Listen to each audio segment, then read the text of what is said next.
大家好，今日我要同大家分享點樣利用人工智能工具提升教育工作者嘅多模態技能，同分享一啲實際案例。人工智能驅動嘅人工智能種類多達6種。上次我哋已經覆蓋咗課程設計與管理、簡報與內容設計、寫作助理同研究成果及多媒體製作嘅部分。今次重點就係多模態工具。多模態工具係指能夠整合文字、圖像、聲音同影像嘅 AI 系統。呢啲工具令用戶能夠喺唔同媒介之間自如轉換，提高工作效率同創意表達。多模態工具係人工智能領域中一種非常重要嘅技術發展。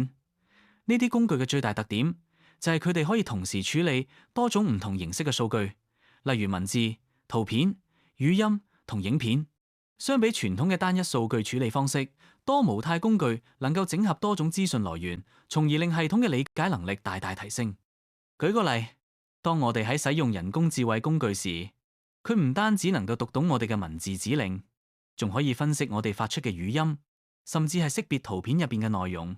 實現真正嘅多方位支持。呢種能力令到多模態工具喺多個領域都有廣泛應用前景。進一步講，多模態工具嘅核心優勢係佢嘅交叉理解能力，即係話工具唔係孤立咁處理一種數據，而係將文字、聲音、圖片等多種資訊融合起嚟，一齊分析。例如喺智能客服系統可以根據客戶嘅語音情緒、文字內容同圖片證明，作出更為準確嘅判斷同回應。多模態工具喺教育中越嚟越重要，因為佢哋可以同時處理文字、圖片、語音甚至動畫，為教師帶嚟更靈活嘅教學方式。首先喺內容生成方面，教師只要提供文字提示或者上載學生嘅繪畫， AI 就可以自動生成配有語音講解嘅投影片，快速製作出適合學生嘅視覺化教具，大大提升備課效率。第二係個性化輔助，教師可以上載學生嘅作品，讓 AI 分析佢哋嘅行為特質同發展階段，再提供針對性建議，例如觀察學生嘅顏色探索能力，從而協助教師調整教學活動。第三係互動體驗，多模態工具支援語音輸入，並提供即時回饋。例如當學生講故事嘅時候， AI 可以同時生成相關圖片或者簡單動畫，幫助強化語言能力、創意表達同自信心。透過呢3方面，多模態工具能夠為教師同學生帶嚟更豐富、更具參與感嘅學習經驗。多模態工具喺教育中嘅優勢主要有3方面。第一係個人化學習，工具可以即時分析學生嘅語調、繪畫或行為表現，並按照佢哋嘅專注度同能力去調整活動難度，令每位學生都更容易投入學習。第二係互動探究，例如融入 POE、預測、觀察、解釋、策略，讓小朋友先預測顏色混合嘅結果，再利用 AI 生成嘅圖片去觀察同討論，從中激發好奇心同探究能力。第三係促進家校溝通，多模態工具可以自動整理學生嘅學習行為，將影片或語音轉成清晰嘅中英雙語報告同圖表，令家長更易理解孩子嘅學習情況，令家校合作更加順暢嘅。接住落嚟，我會介紹2個具體嘅工具。首先係 Perplexity。Perplexity 係一款結合 AI 聊天機械人同即時網路搜尋嘅答案引擎。佢唔單止可以理解使用者嘅問題，仲會自動去網上搜索多個可靠來源，再整合成一個清晰嘅回覆。佢亦會附上來源鏈接，方便查證同延伸閱讀。作為新一代搜尋工具， Perplexity 特別適合學生、研究者同教師快速獲取資訊。無論係做專題、備課、寫報告，或者想了解最新實證研究，都可以大大提升效率。喺現代教學環境中， Perplexity 成為教師一個非常有效嘅輔助工具。例如，當教師想要設計一個針對5至6歲幼童嘅語文遊戲活動，而主題係水，只需要喺系統入邊輸入5到6歲幼童語文遊戲活動，主題為水， Perplexity 就可以即時生成豐富而具創意嘅建議。佢仲會提供可靠嘅教學網站、連結同活動靈感，令教師能夠更快、更全面咁規劃教學內容。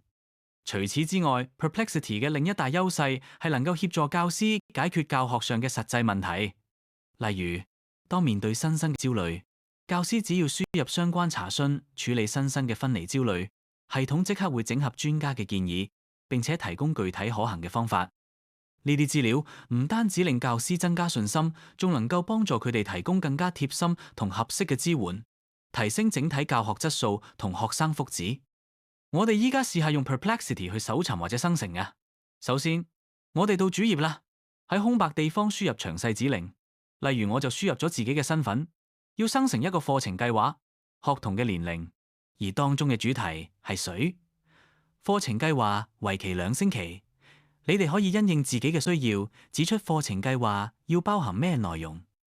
好似幼稚園就可能輸入課程計劃，包括幼稚園教育指引2017年所提及嘅6大範疇。如果係中文嘅同學，就可以參考小學課程指引或者中學課程指引。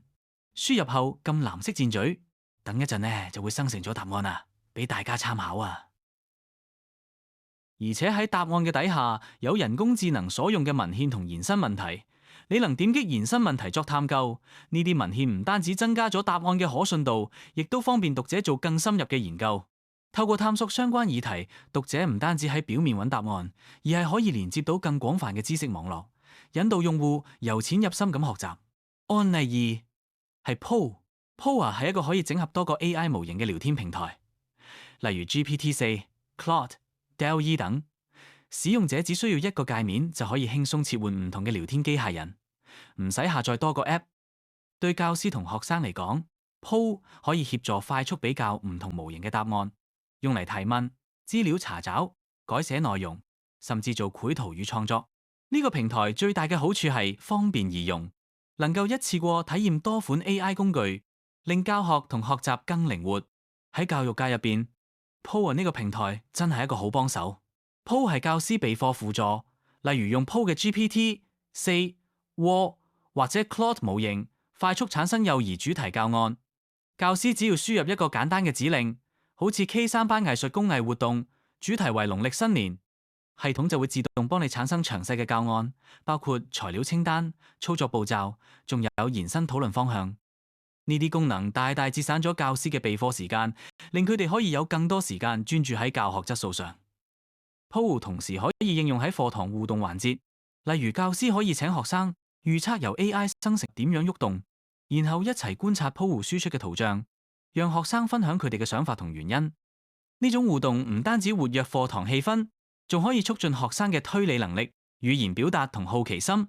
令學習氛圍變得更加生動有趣，同時提升學生嘅參與度同學習效果。此外，Po 仲係家校溝通嘅好幫手。教師只要輸入簡單提示，就可以自動生成家長通訊，而且可以同時輸出中英雙語版本，方便家長閱讀，亦讓家校合作更加順暢。我哋依家試下用 Po 去搜尋或者生成。首先喺 Po 嘅主頁，撳放大鏡嘅圖案去選擇生成嘅瀏覽器，然後佢就會出咗唔同嘅瀏覽器俾你揀。我就試下用 ChatGPT， 然後我哋喺空白地方輸入指令，列明要生成嘅活動內容、學童嘅年齡、主題及時間。如果大家有需要，都可以撳加號上載唔同嘅文件，如幼稚園教育指引、小學課程指引或者中學課程指引等等。上載後撳紫色箭嘴，等一陣佢就會生成答案俾大家作參考。喺答案底下仲提供不同瀏覽器供用家進行對比，仲有延伸問題供探究，方便用家深入探究相關技術或者使用技巧。呢啲延伸問題唔單止加深理解，更能啟發使用者思考點樣善用瀏覽器功能，提高工作或學習效率。如果大家要開始新對話，可按 New Chat。然後我哋就試下去生成中英對照文字。首先去返 Po 主頁，揀返個自己覺得合適嘅瀏覽器，然後我哋喺空白地方輸入指令，然後撳紫色箭嘴，等陣啊，佢就會生成結果，我哋就完成咗，大家都可以試下。